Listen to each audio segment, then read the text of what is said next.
آگے بڑھتے ہیں، اہم خبر دیں آپ کو۔ وزیر اعلیٰ سندھ کی زیر صدارت امن و امان سے متعلق اجلاس، محرم الحرام اور یوم آزادی پر امن برقرار رکھنے پر سیکیورٹی فورسز کو مبارکباد دی گئی۔ وزیر اعلیٰ سندھ نے کہا کہ افغان صورتحال کے پیش نظر پولیس ضروری اقدامات کرے۔ تفصیلات جان لیتے ہیں بول نیوز کے نمائندے صلاح الدین سے۔ صلاح الدین، کیا تفصیلات ہیں؟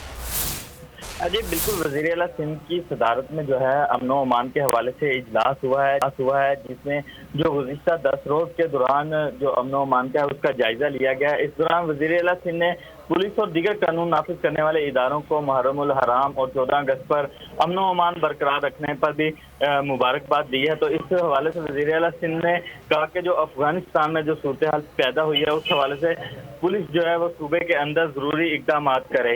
اس حوالے سے وزیر اعلیٰ نے کہا کہ ہم نے سب سے بہت محنت کی ہے اور کراچی میں بالخصوص جاتے ہیں، اس لیے پولیس کو اپنا ہوم ورک کرنا چاہیے اور جو پولیس جو ہے ماہانہ کے بیسس پر جو ہے وہ جرائم کی وارداتوں کی ایک رپورٹ تیار کرے جو باقاعدہ میڈیا پر جاری کی جائے۔ اس حوالے سے وزیر اعلیٰ سندھ کا یہ بھی کہنا تھا کہ جو فارنر یہاں پر جو مختلف پروجیکٹ پر کام کر رہے ہیں ان کی جو سیکورٹی اس کو بھی یقینی بنایا جائے۔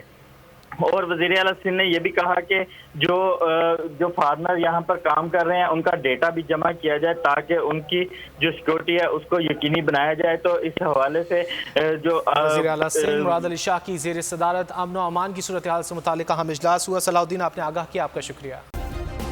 سبسکرائب کریں اور بیل دبائیں تاکہ کوئی خبر رہ نہ جائے۔